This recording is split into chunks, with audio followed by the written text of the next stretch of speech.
I want to bring in NBC's Monica Alba, who's covering the White House. Steve Kornacki is at the big board. Peter Baker is the New York Times chief White House correspondent and an MSNBC political analyst.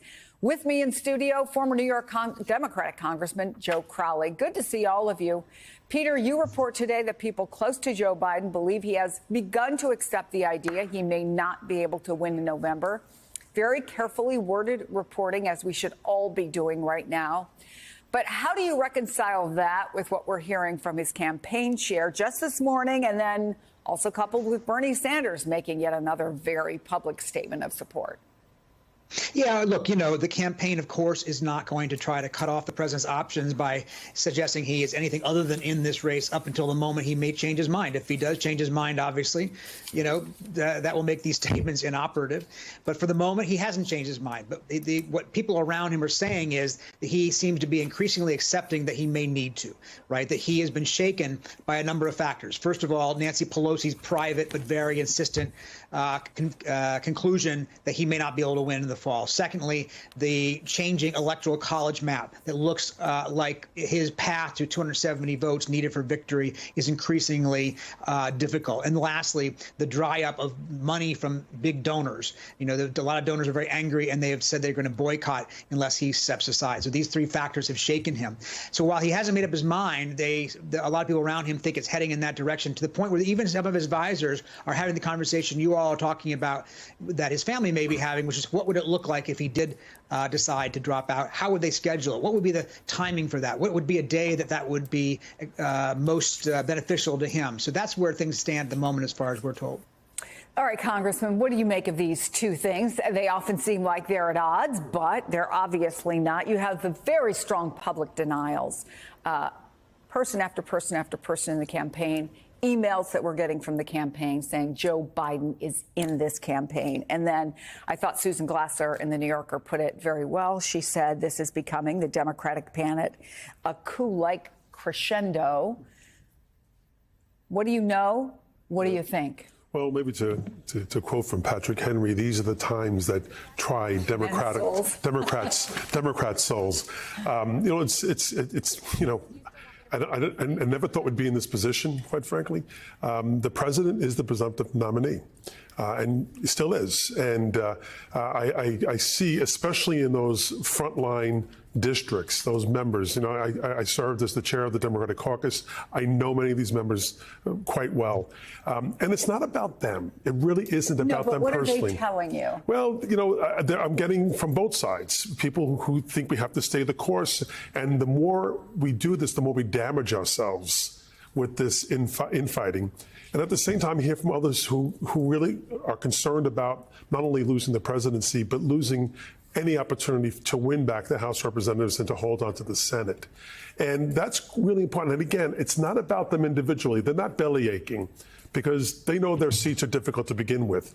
But this is also about the future of the country, not just the presidency, but also the House and particularly the Senate, because we know the overwhelming power that senators have in terms of the future of our country in judicial nominations and getting those over the top. That it's important for President Biden, when he's reelected in that capacity, to have that ability to get those things done without a Republican-controlled Senate. All right, Monica, I want to play a little bit more of what Jennifer O'Malley Dillon had to say this morning. Absolutely, the president's in this race. You've heard him say that time and time again. And I think we saw on display last night exactly why, because Donald Trump is not going to offer anything new to the American people. He's the same person he was in 2020. He's the same person he was at the debate stage. He's the same person he is that is about himself and not about the American people. And Joe Biden is more committed than ever to beat Donald Trump. But to do that, of course, Monica, they have to do what they say is key to their campaign, which is to compare Joe Biden with Donald Trump. They believe that's a winning strategy. But how do you get the focus off of Joe Biden and his struggles? And especially right now, Chris, when he is sidelined with COVID and he is off the campaign trail, he is in Rehoboth Beach, as we know. And it is notable that now that the RNC has concluded, there would be this larger conversation about, OK, now how is President Biden, how is his campaign going to message on trying to build out this contrast? And certainly he won't be able to do anything in the immediate short term because of his current COVID diagnosis. But he is saying in a new statement out that is mostly about the Republican nominee's speech last night that he looks forward to being back on the campaign trail next week to continue to talk about how his vision does contrast with Donald Trump's. And he says specifically, he talks about something that he and many Democrats have been trying to bring up all week long, which is to try to expose the threat of Project 2025 and that agenda for a potential second Trump term in office while, quote, making the case for my own record and the vision that I have for America. So, of course, that statement coming about midday today, Chris, it didn't come last night. It didn't come necessarily this morning, but I think it's meant to add to those campaign exclamation points that we have been seeing from the memo and from what you just played from Jen O'Malley Dillon, where they are insisting that the president is staying in this race, that he's committed to it, and that we're going to see him back on the trail once he recovers from COVID, they say. Even as they're doing that, I want to bring in Ali Vitale on Capitol Hill. We reported on new defections from Team Biden. They include two key people, Lofgren and Landsman, key in their own ways. Explain why they could be significant. These are separate statements, and they come, Chris, on top of hearing from one more senator and several more House members who are saying that they are urging the president to step down as the party's nominee. I'll take Landsman and Lofgren separately because they released their statements separately and they have separate significance. Of course, Greg Landsman, Ohio congressman, early on in his term here, he is someone who has been publicly supportive of the president, but clearly references in his statement that he thinks that now is the time. It's notable because he's a frontline member. Again, one of those key swing districts that Democrats are going to have to hold on to if they hope to keep their numbers in the House where they are and, of course, expand the map on top of that to take back the House. And then, of course, there's Congresswoman Zoe Lofgren. This is someone who is going to be well known to our viewers, most likely, because of the prominent role that she played on the January 6th committee. She's also a very well-respected and serious member of the House of Representatives. She's served here several terms. She has the respect of many of her colleagues. And not only that, but she's very close with former Speaker Nancy Pelosi.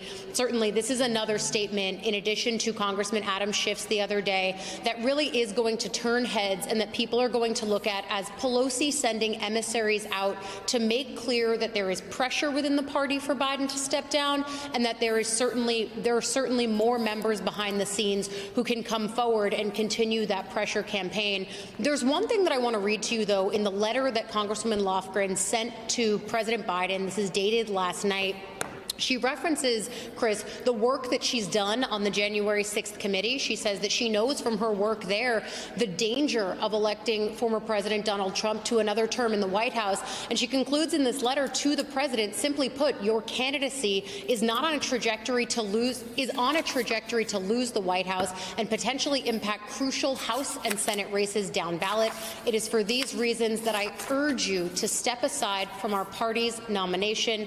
Again, Lofgren is someone who does not typically shift with the winds here, a very stoic and serious member. This is going to really, I think, send shockwaves through the delegation, be it in California and through the Democratic caucus writ large, again, in part because of her stature within this caucus and also because of her close ties to the former speaker here. Again, as we're tracking a moment where in Congress, and we reported this late last night, the sense from sources that I've talked to is that it's not a matter of if anymore that President Biden drops his bid to be the party's standard bearer, but instead that it's a sense of when. And clearly we're watching today, there's a real pressure campaign on him as we head into the weekend. If I can, Congressman, speak maybe a little out of turn, because before we went on the air and I said to you, we just learned about Zoe Lofgren, you went, oh. Mm-hmm. Clearly, you agree with what we just heard from Ali. This is significant. No, it is significant in the sense that I think she is very close to Nancy Pelosi, as is Adam Schiff.